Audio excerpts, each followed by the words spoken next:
Oi, eu sou o Enrido e esse vídeo vai ser para falar sobre a praxeologia de Jean-Baptiste. Quem vai estar narrando o vídeo será o Tuca, o verdadeiro dono do canal, então eu espero que vocês aproveitem.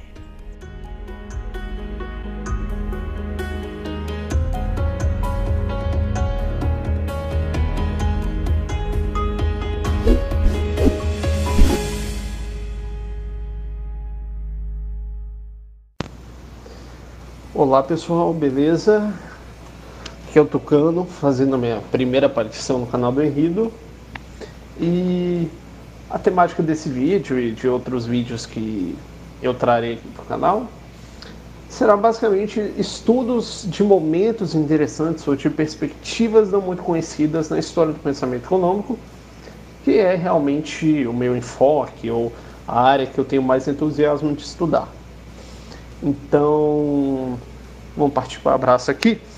E a temática é a, entre aspas, praxeologia de Jean-Baptiste Say.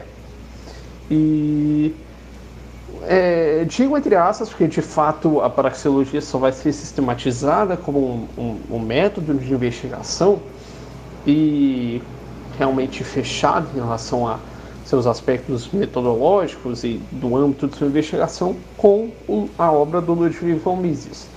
Só que isso não é algo que surge do nada, isso é algo que eu vou mostrar muito em torno desse vídeo, que é basicamente que é um método uma forma de investigar a economia que não era nenhuma novidade, era algo que já existia. O von Mises seria então um filósofo da economia nesse sentido. Ele não estava falando de uma nova economia. Por outro lado, ele estava falando de um modo de fazer economia que já existia há muito tempo e ele era mais um dos grandes economistas nessa tradição de fazer economia. Então, vamos lá. O método praxeológico, assim como definido por Ludwig von Mises, se define como a ciência ou teoria geral da ação humana como comportamento propositado. Da forma que é definida pelo próprio, ação é vontade posta em funcionamento, transformada em força motriz. É procurar alcançar fins e objetivos. É a significativa resposta do ego aos estímulos e às condições do seu meio ambiente. O ajustamento consciente ao estado do universo que lhe determina a vida. Para que ocorra a ação, é pressuposta a necessidade de uma busca por satisfação derivada de um desconforto e o entendimento de que os resultados de uma ação irão resultar em um alívio deste desconforto. Este entendimento, por consequência, se define que existe a capacidade de serem determinadas causas constantemente eficientes ao longo do tempo. Se estes pré-requisitos não forem presentes, não há ação propositada por definição. Então, já dá uma olhada no que seria a praxeologia. E dessa proposição inicial estabelecida por Mises, ele define o axioma da ação e se afirma que dele pode se derivar a ciência econômica através do método lógico-dedutivo baseado nas implicações causais da compreensão da ação humana propositada. O exemplo a ser dado é a forma como a partir deste axioma se derivam corolários da economia como: toda ação busca alcançar um objetivo mais valorizado que o estado inicial e outros cursos de ação possíveis. Esta ação implica em uma interferência ou a decisão de não interferir de forma que o momento anterior possa produzir um resultado posterior. Essas interferências implicam no uso de meios escassos. Estes meios escassos devem ser valorizados pela gente pela sua necessidade em permitir que seu objetivo seja alcançado. As ações só podem ser executadas de forma sequencial, onde o agente deve colocar em curso uma ação com a qual ele espera atingir o resultado mais valorizado, enquanto simultaneamente renuncia à busca de outros objetivos menos valorizados. Como uma consequência da necessidade de se escolher entre meios alternativos de ação, toda e qualquer ação implica em custos. No momento que se inicia, toda ação deve ter um objetivo considerado mais valioso pelo agente do que o seu custo e deve então ser capaz de proporcionar lucro, ou seja, o resultado que tenha valor agregado superior que as oportunidades renunciadas. E existem vários conceitos que já estão inseridos dentro disso, como custo de oportunidade, e o próprio valor psicológico. O que tira da questão também a ideia do homo economicus, como alguém que procura valor monetário a qualquer custo. O valor agregado é aquilo que a gente valoriza aqui. Então, desta forma, Mises deriva do axioma da ação os conceitos iniciais das categorias econômicas fundamentais, como valores, fins, meios, escolha, preferências, custos, lucros e prejuízos, a ação no tempo e a existência de causalidade. As afirmações praxeológicas são afirmativas e proposições que não derivam da experiência. São como a lógica e a matemática, a priorísticas. Não estão sujeitas à verificação com base na experiência e nos fatos. São tanto lógica como temporalmente anteriores a qualquer compreensão dos fatos históricos. São um requisito necessário para qualquer percepção intelectual de fatos históricos. A ciência econômica é, então, a partir das proposições iniciais do axioma da ação, uma ciência derivada da lógica aplicada de caráter a priorístico. É uma lógica aplicada, baseada na ação aplicada aos fenômenos econômicos. Porém, este ponto de vista sistematizado por Mises em uma base epistemológica kantiana não era, de fato, algo de novo ou um método ainda não utilizado. Teria sido amplamente utilizado não só por economistas austríacos anteriores a Mises, como Pombawerk e Menger, mas também por grande parte dos economistas clássicos. A partir dessa declaração, se segue o propósito do que eu vou querer mostrar aqui no vídeo. Jean-Baptiste Say foi um dos maiores economistas clássicos e um dos maiores expoentes da tradição liberal francesa. Conhecido nas aulas de História do Pensamento Econômico como smithiano e pela muito pouco compreendida lei dos mercados de Say, suas contribuições seriam muito maiores, tal como na teoria do valor-utilidade, na teoria da intervenção estatal, como em uma espécie de análise de sistemas econômicos comparados, e o papel do empreendedor nos mercados, ignorado nas análises de Smith e Ricardo, que tinham como enfoque o equilíbrio de longo prazo. Enquanto o Say sempre vai falar das dinâmicas de curto prazo das ações econômicas. Isso foi uma pausa para a água. Mas, neste artigo, por outro lado, será focalizada a contribuição de Jean-Baptiste Say para a análise metodológica da economia e para o desenvolvimento teórico a partir de uma metodologia específica. Esta metodologia constatava a teoria econômica não como uma massa de fatos estatísticos particulares. Essa seria baseada em fatos gerais que seriam autoevidentes de uma forma que o próprio reconhecimento de sua existência os tornam aceitos. Seriam fatos gerais baseados na natureza das coisas e nas implicações dedutivas destes fatos. Já que esses fatos gerais seriam verdadeiros, suas implicações lógicas seriam, por consequência, verdadeiras também.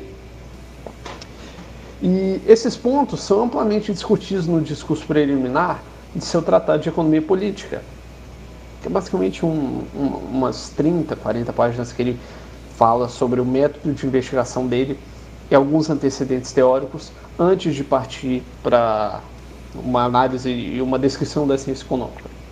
Então, Say descreve a economia política como uma ciência que reduzir-se-á, então, um pequeno número de princípios que sequer precisaríamos basear em provas, pois eles serão apenas um enunciado daquilo que todo mundo já saberá, disposto numa ordem apropriada, a fim de se poder aprender o seu conjunto e as suas relações. Dessa afirmação surge o caráter da ciência econômica como uma ciência que não se utiliza de nenhuma explanação posterior de suas hipóteses.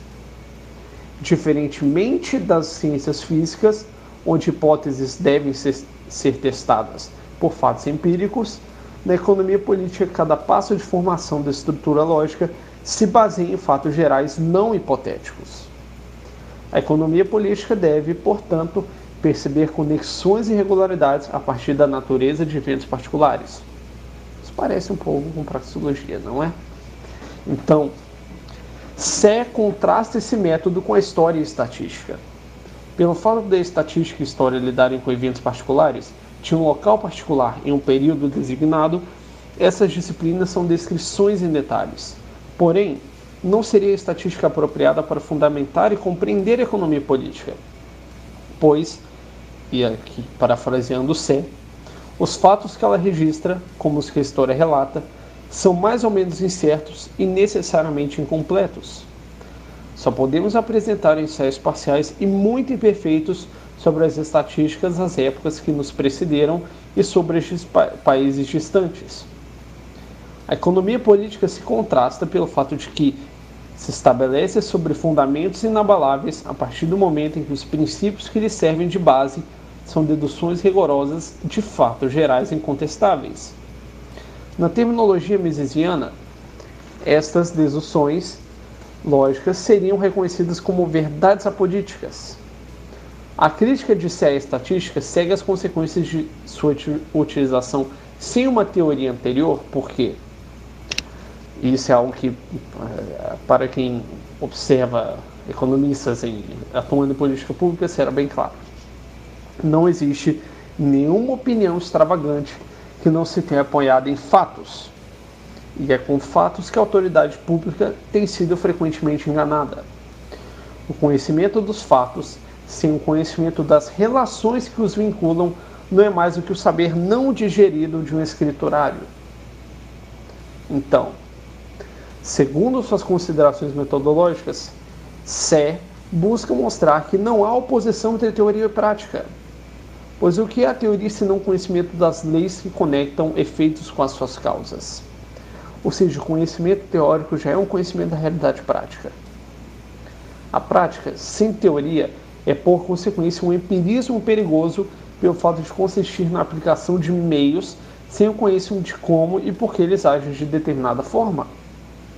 Desta forma, não é possível que pessoas ou nações descartem teorias na base do aprendizado pela experiência. O entendimento dos fatos empíricos só é possível se baseado em teoria correta, como na definição de Sé, teoria deduzida de fatos gerais universais. Embates de políticas públicas, por exemplo, se resumiriam a embates de sistemas de teoria econômica e apenas a refutação teórica pode prevalecer.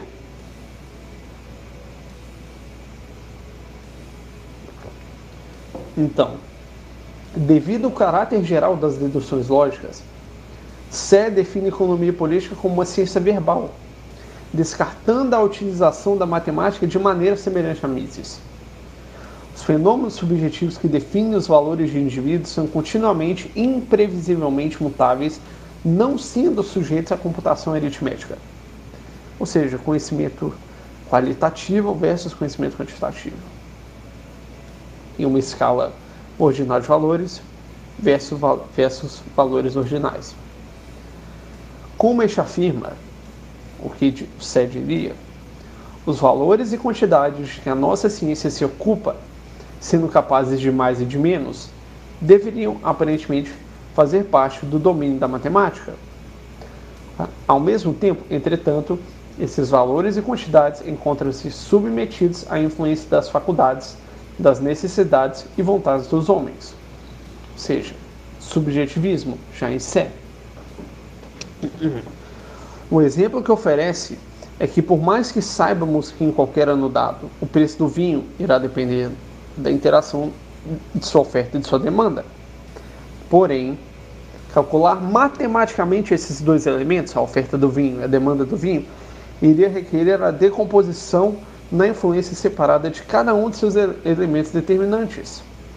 O enorme número de variáveis imprecisas, com mutação constante e quantitativamente desconhecidas, tornam a aplicação do tratamento matemático para a economia virtualmente impossível para Sé. A matemática, com seu caráter exato, inevitavelmente reduz a economia política do conhecimento completo de fatos gerais para fórmulas arbitrárias que alteram e distorcem seus princípios e mudam as conclusões. Isso já se relaciona fortemente ao que você tem em Hayek como um problema de complexidade no estudo da realidade. No final das contas, o problema de modelos econômicos serem uma descrição da realidade é o número de variáveis que conseguem se restringir a um modelo matemático e a complexidade da quantidade de variáveis que existem na vida real. Isso já era algo concebido em Sé. Desta maneira, Sé define que a teoria econômica deve ser feita sem o uso da matemática e estatística, com o uso predominante da lógica verbal. Esta lógica verbal deve ser continuamente exposta à referência dos fatos gerais.